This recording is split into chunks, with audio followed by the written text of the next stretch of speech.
اللہ سبحانہ و تعالی کچھ ایسے پاکیزہ بندوں کو چن لیتا ہے جو اس کے حبیب صلی اللہ علیہ وسلم سے ایسا عشق کرتے ہیں کہ اپنا سب کچھ قربان کر دیتے ہیں۔ یہ عشق رسول عطیہ الہی ہے، اللہ جسے عطا فرماتا ہے اسے زمانے کا سردار بنا دیتا ہے۔ ایسی ہی داستان سیدنا بلال حبشی رضی اللہ تعالی عنہ کی بھی ہے۔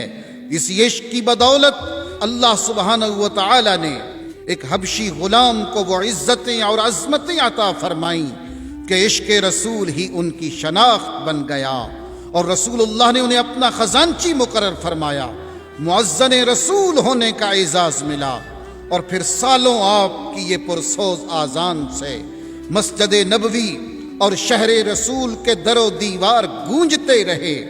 لیکن آپ کی زندگی میں ایسا دردناک موڑ آیا کہ آپ کو اپنے حبیب صلی اللہ علیہ وسلم کا محبوب شہر چھوڑنا پڑا، اور آپ نے آذان دینا بھی چھوڑ دی۔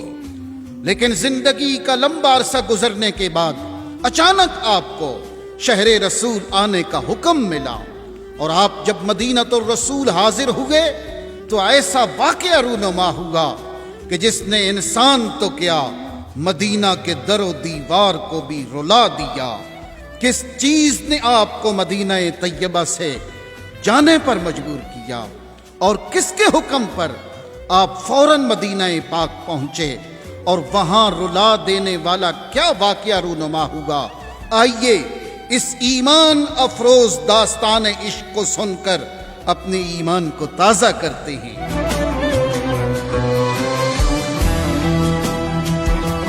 الحمدللہ رب العالمین، وصلی اللہ علی سیدنا محمد وعلی آلہ وصحبہ وسلم اجمعین۔ یہ کہانی ہے ایک حبشی غلام کی جو اپنے نسب کے اعتبار سے تو غلام تھا لیکن ملت اسلام کا آقا کہلایا۔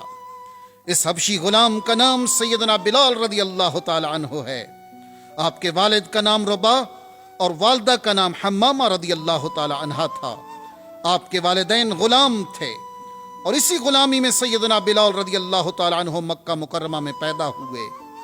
آپ قریش کے سردار امیہ بن حلف کے غلام تھے، اور ان چند خوش نصیبوں میں شامل ہیں جو شروع میں ہی آپ صلی اللہ علیہ وسلم پر ایمان لے آئے تھے۔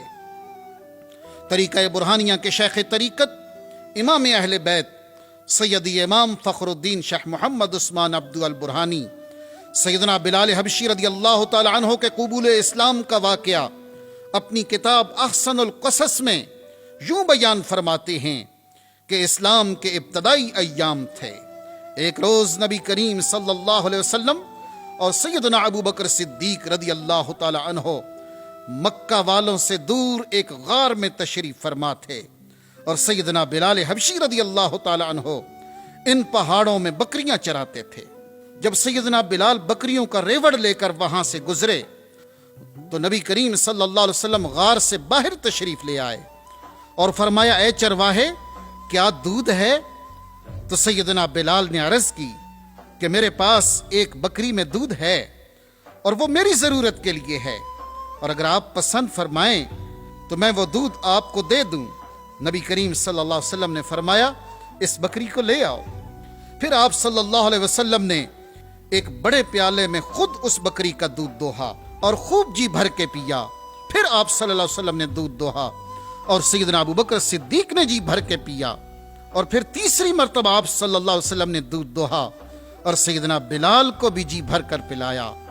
پھر جب بکری کو چھوڑا تو اس کے تھن پہلے سے زیادہ بھرے ہوئے تھے۔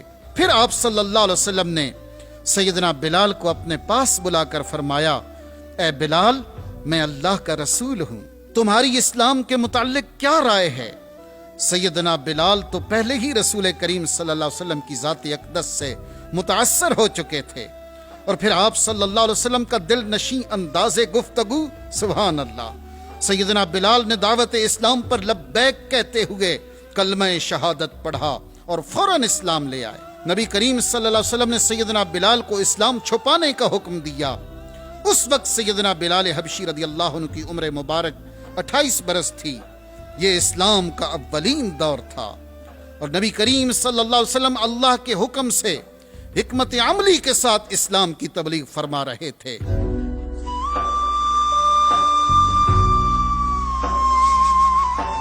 امیہ بن حلف نے جلد ہی محسوس کر لیا کہ اس کا غلام بلال تو نبی کریم صلی اللہ علیہ وسلم کا غلام بن گیا ہے اور آپ صلی اللہ علیہ وسلم پر ایمان لے آیا ہے۔ امیہ بن حلف چونکہ سخت مشرک اور دشمن اسلام تھا، اسے جب یہ معلوم ہوا تو وہ آتش انتقام سے بھڑک اٹھا۔ سیدنا بلال کو اپنے پاس بلایا اور ان سے پوچھا کہ مجھے بتایا گیا ہے کہ تو نے لات و منات اور عزا سے منہ پھیر لیا ہے اور کوئی معبود تلاش کر لیا ہے، کیا یہ بات سچ ہے؟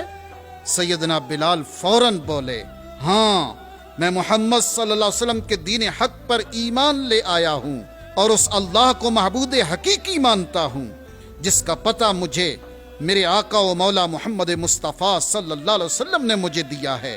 امیہ بن حلف نے سیدنا بلال کا یہ بے باک جواب سنا تو سر سے پاؤں تک بدن میں آگ لگ گئی کہ ایک غلام ہوتے ہوئے اس قدر بے باکی۔ وہ برداشت نہ کر سکا، شدید غصے میں کہنے لگا، بلال، اس دین سے باز آ جا ورنہ تجھے شدید عذاب سے دوچار کر دوں گا۔ بلال تو ایمان کی حلاوت پا چکے تھے، وہ کہاں پیچھے ہٹنے والے تھے۔ عشق مصطفیٰ صلی اللہ علیہ وسلم کی پاداش میں امیہ نے سیدنا بلال پر ظلم و ستم کے پہاڑ توڑنا شروع کر دیے۔ مکہ کی یہ زمین اپنی گرمی کی وجہ سے مشہور تھی، وہ دھوپ میں تانبے کی طرح گرم ہو جاتی تھی۔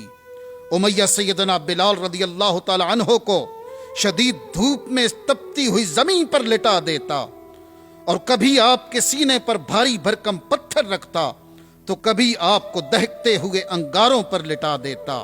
آپ کے بدن کی چربی پگھل پگھل کر انگارے بجھا دیا کرتی تھی، لیکن آپ کے سینے میں عشق رسول صلی اللہ علیہ وسلم کی وہ شمع روشن تھی کہ ظلم و ستم کی کوئی آندھی اسے بجھا نہ سکی۔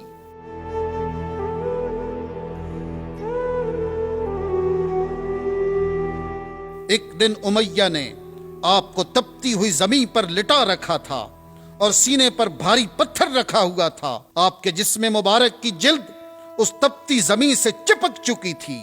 امیہ کہنے لگا، بلال، اب بھی محمد صلی اللہ علیہ وسلم کے رب سے باز آ جا، مگر آپ نے اس حالت میں بھی احد احد کا نعرہ بلند کیا۔ امیہ نے طیش میں آ کر آپ کے گلے میں رسی ڈال دی اور انہیں مکے کے شریر لڑکوں کے حوالے کر دیا۔ ناداں لڑکے آپ کو مکہ کی وادی میں گھسیٹتے پھرتے اور انگاروں کی طرح تپتی ریت پر اوندھے منہ ڈال دیتے اور آپ پر پتھروں کا ڈھیر لگا دیتے، لیکن عشق رسول صلی اللہ علیہ وسلم کی مستی میں ایسے گم تھے کہ جب بھی وہ ہوش میں رہتے احد احد پکارتے رہتے حتیٰ کہ بے ہوش ہو جاتے۔ آپ پر ظلم و ستم کا یہ سلسلہ کافی عرصہ جاری رہا۔ سیدنا صدیق اکبر رضی اللہ تعالی عنہ روز یہ منظر دیکھتے، آخر برداشت نہ کر سکے اور نبی کریم صلی اللہ علیہ وسلم کی بارگاہ میں بلال کا قصہ درد و غم بیان کیا۔ آپ صلی اللہ علیہ وسلم کی آنکھوں سے آنسو چھلک پڑے اور سیدنا صدیق اکبر رضی اللہ تعالی عنہ عرض کرنے لگے، یا رسول اللہ، میں آج بلال کو امیہ سے خریدنا چاہتا ہوں۔ رحمت کائنات صلی اللہ علیہ وسلم نے فرمایا، اے ابو بکر، اس سودے میں تمہارے ساتھ برابر کا شریک ہوں اور آدھی رقم بھی ادا کروں گا۔ سیدنا صدیق اکبر رضی اللہ تعالی عنہ آقا و مولا صلی اللہ علیہ وسلم سے اجازت لے کر روانہ ہوئے۔ امیہ بن حلف کے پاس پہنچے اور اس سے کہا، امیہ، تم کب تک اس بے قصور غلام کو اذیت دیتے رہو گے؟ وہ بولا، تمہارا اس سے کیا واسطہ؟ بلال میرا غلام ہے، میں جو چاہوں گا اس سے سلوک کروں گا۔ سیدنا صدیق اکبر رضی اللہ تعالی عنہ نے فرمایا، تم اسے چھوڑ کیوں نہیں دیتے؟ وہ کہنے لگا، ہم تو اسے چھوڑنے والے نہیں، یا تو یہ مرے گا یا اپنے پہلے والے دین پر واپس آ جائے گا۔ سیدنا صدیق اکبر رضی اللہ تعالی عنہ نے فرمایا، تو پھر جان لو امیہ، یہ روشنی دیکھنے اور ہدایت پانے کے بعد تاریکی اور جہالت کی طرف کبھی نہیں پلٹے گا، یہ مر جائے گا لیکن مصطفیٰ کریم صلی اللہ علیہ وسلم کا کلمہ نہیں چھوڑے گا۔ امیہ کہنے لگا، لیکن میں یہ کیسے گوارا کر لوں کہ یہ میرا کھائے، میرا پہنے اور میرے ہی خداؤں کا انکار کرے؟ آپ رضی اللہ تعالی عنہ نے فرمایا تو پھر ایسا کرو، اسے میرے ہاتھ فروخت کر دو۔ امیہ بولا کیا قیمت ادا کرو گے؟ فرمایا جتنی تم چاہو۔ امیہ نے کئی گنا زیادہ قیمت مانگی تاکہ سیدنا صدیق اکبر مایوس ہو جائیں، مگر آپ نے فرمایا مجھے منظور ہے۔ امیہ حیران رہ گیا۔ سیدنا صدیق اکبر رضی اللہ تعالی عنہ منہ مانگی قیمت ادا کر کے بلال کو امیہ سے خرید لیا۔ اب سیدنا صدیق اکبر رضی اللہ تعالی عنہ سیدنا بلال کو لے کر رسول اللہ کی طرف روانہ ہوئے۔ دونوں نبی کریم صلی اللہ علیہ وسلم کے حضور حاضر ہوئے۔ سیدنا بلال نے جب چہرہ مصطفیٰ کو دیکھا، زندگی کے سارے دکھ بھول گئے اور جان رحمت صلی اللہ علیہ وسلم کے قدموں سے چمٹ گئے۔ آقا کریم صلی اللہ علیہ وسلم نے آپ کو سینے سے لگا لیا۔ پھر آپ صلی اللہ علیہ وسلم نے صدیق اکبر سے فرمایا میں نے تمہیں کہا تھا کہ بلال کو خرید لاؤ اور میں آدھی رقم ادا کروں گا۔ سیدنا ابو بکر صدیق رضی اللہ تعالی عنہ نے عرض کی یا رسول اللہ، میں نے تو بلال کو آزاد کر دیا ہے۔ آزادی کے بعد سیدنا بلال نے اپنے آپ کو رسول اللہ صلی اللہ علیہ وسلم کی خدمت کے لیے وقف کر دیا۔ آپ رسول کریم صلی اللہ علیہ وسلم کے ساتھ چلتے رہتے، اور جب نبی کریم صلی اللہ علیہ وسلم اپنے گھر تشریف لے جاتے تو سیدنا بلال باہر بیٹھ جاتے۔ انتظار کے لمحات طویل ہوتے یا مختصر، جب آپ صلی اللہ علیہ وسلم گھر سے باہر نکلتے تو سیدنا بلال آپ کی معیت میں پھر پیچھے پیچھے چل پڑتے۔ نبی کریم صلی اللہ علیہ وسلم نے آپ کو اپنا خزانچی بنا لیا۔ کسی کو کچھ عطا کرنا ہوتا تو بلال کو بلایا جاتا، اور سفر میں نبی کریم صلی اللہ علیہ وسلم کے کھانے پینے کا انتظام بھی سیدنا بلال ہی کے سپرد ہوتا تھا۔ مدینہ منورہ کی ابتدائی زندگی میں جب نماز کے لیے آذان دینے کا طریقہ مقرر ہوا اور کسی کو مؤذن مقرر کرنے کی باری آئی تو نبی کریم صلی اللہ علیہ وسلم کی نظر انتخاب سیدنا بلال پر ہی ٹھہری۔ آپ صلی اللہ علیہ وسلم نے سیدنا بلال کو آذان دینے کا حکم فرمایا، اور سیدنا بلال رضی اللہ تعالی عنہ نے نبی کریم صلی اللہ علیہ وسلم کے بالکل سامنے کھڑے ہو کر اسلام کی سب سے پہلی آذان دی۔ اللہ اکبر اللہ۔ پھر نبی کریم صلی اللہ علیہ وسلم کے وصال تک آپ رضی اللہ تعالی عنہ نے یوں آذانیں دیں کہ عرب و عجم میں آپ مؤذن رسول کے لقب سے مشہور ہو گئے۔ فتح مکہ کے دن جب وہ سارے سردار اور ظالم لوگ جو رسول کریم صلی اللہ علیہ وسلم اور آپ کے غلاموں کو بیت اللہ میں نماز پڑھنے نہیں دیتے تھے اور ظلم و ستم کرتے تھے، آج وہ سب مجرموں کی طرح سر جھکائے صحن کعبہ میں نبی کریم صلی اللہ علیہ وسلم کے سامنے کھڑے تھے۔ ادھر نماز کا وقت ہو گیا۔ اللہ کے حبیب صلی اللہ علیہ وسلم نے فرمایا بلال کعبہ کی چھت پر چڑھ جاؤ اور آذان دو۔ یہ وہی بلال ہیں جن کے گلے میں رسی ڈال کر اس شہر مکہ کی گلیوں میں گھسیٹا جاتا تھا، جن کے پاس بیٹھنا بھی کوئی پسند نہیں کرتا تھا۔ نبی کریم صلی اللہ علیہ وسلم کے دامن رحمت سے وابستہ ہوئے تو اللہ نے وہ شان عطا فرمائی کہ وہی بلال آج کعبے کی چھت پہ کھڑے ہیں، اور سارے قریشی سردار مجرموں کی طرح نیچے کھڑے ہیں، اور بلال کعبہ کی چھت پر کھڑے ہو کے یہ سوچ رہے ہیں کہ میں نے مسجد نبوی میں آذان دی تو چہرہ کعبے کی سمت کیا، میں نے بدر و احد کے میدانوں میں آذانیں دیں تو چہرہ کعبے کی سمت کیا، میں نے جہاں جہاں بھی آذان دی چہرہ اسی کعبے کی سمت کیا، لیکن جس کعبے کی طرف منہ کر کے ساری عمر آذانیں دیتا رہا ہوں، آج وہ کعبہ تو میرے قدموں تلے ہے، آج میں اپنا منہ کس جانب کروں؟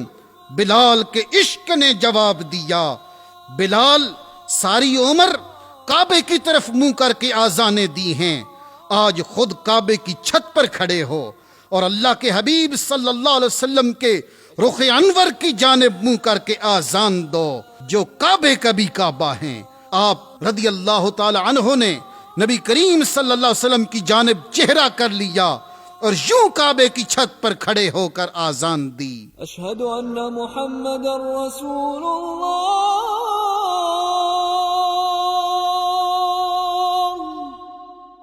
اسی منظر میں علامہ محمد اقبال نے حضرت سیدنا بلال کے حضور یہ نذرانہ پیش کیا، چمک اٹھا جو ستارہ تیرے مقدر کا، حبش سے تجھ کو اٹھا کر حجاز میں لایا، ہوئی اسی سے تیرے غم کدے کی آبادی، تیری غلامی کے صدقے ہزار آزادی، نظر تھی صورت سلیماں ادا شناس تیری، شراب دید سے بڑھتی تھی اور پیاس تیری، مدینہ تیری نگاہوں کا نور تھا گویا، تیرے لیے تو یہ صحرا بھی طور تھا گویا، ادائے دید سراپا نیاز تھی تیری، کسی کو دیکھتے رہنا نماز تھی تیری، ازاں ازل سے تیرے عشق کا ترانہ بنی، نماز اس کے نظارے کا ایک بہانہ بنی، خوشاں وہ وقت مدینہ مقام تھا اس کا، خوشاں وہ دور کے دیدار عام تھا اس کا۔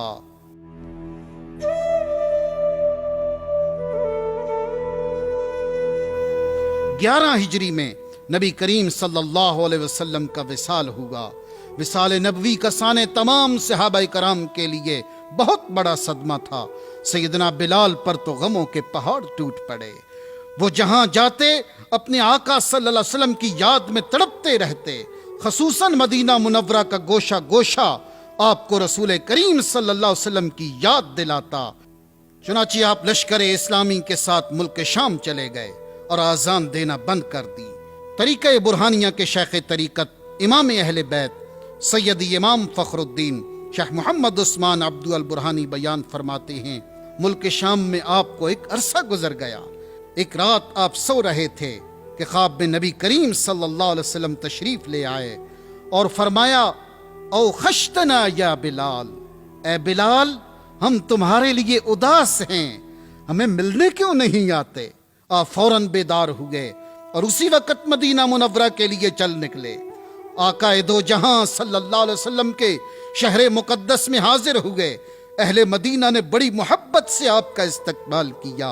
امیر المؤمنین سیدنا عمر فاروق رضی اللہ تعالی عنہ نے آپ کو دیکھا تو بازو پھیلا دیے اور فرمایا، جاء سیدنا، جاء سیدنا، ہمارے سردار آ گئے، ہمارے سردار آ گئے۔ سیدنا بلال وہاں سے سیدھا مسجد نبوی آئے اور روضہ رسول صلی اللہ علیہ وسلم کی زیارت کی اور قبر انور سے لپٹ گئے۔ آپ روتے جاتے تھے اور قبر انور پر اپنا چہرہ ملتے جاتے تھے اور یہی کہتے جا رہے تھے، او خشتنی یا رسول اللہ، او خشتنی یا رسول اللہ، یا رسول اللہ اداس تو میں آپ سے ہوں۔ آپ روتے جاتے اور یہی کہتے جاتے حتیٰ کہ آپ بے ہوش ہو گئے۔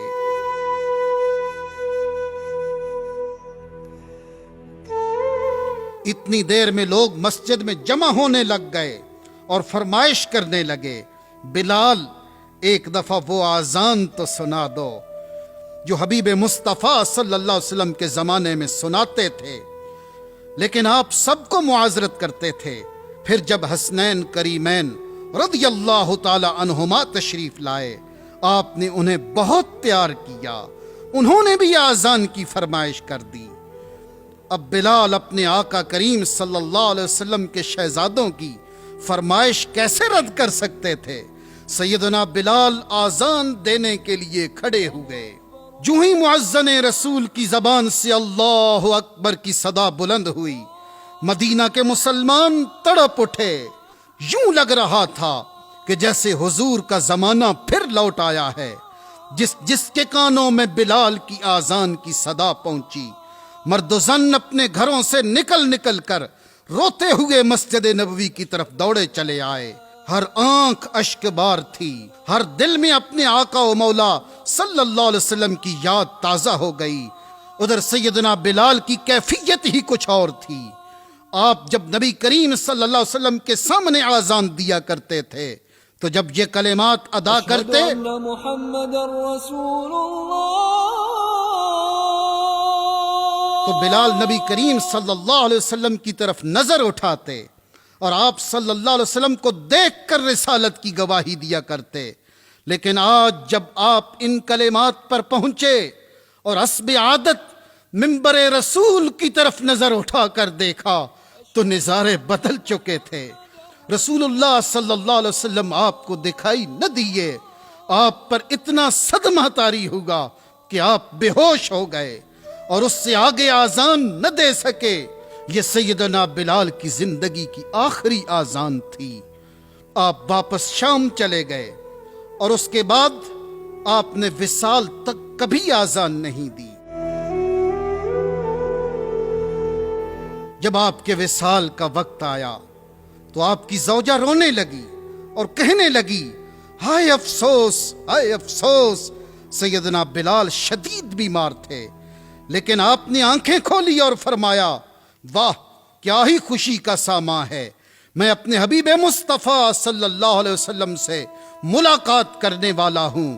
واہ کیا ہی خوشی کا ساماں ہے. اور جب آپ کا وصال ہوا تو سیدنا عمر فاروق رضی اللہ تعالی عنہ کو خبر دی گئی.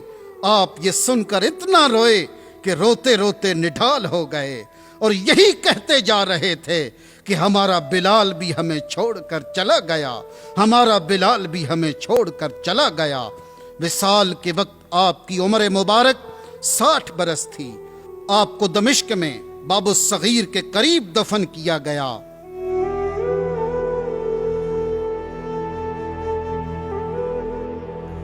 اللہ سبحانہ و تعالی آپ کے عشق رسول کا ایک ذرہ ہمیں بھی عطا فرما دے اور آپ رضی اللہ تعالی عنہ کے صدقے اللہ ہمیں بھی اپنے حبیب صلی اللہ علیہ وسلم کی محبت اور کامل اتباع نصیب فرمائے.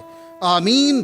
وصلی اللہ علی سیدنا محمد وعلی آلہ وصحبہ وسلم اجمعین.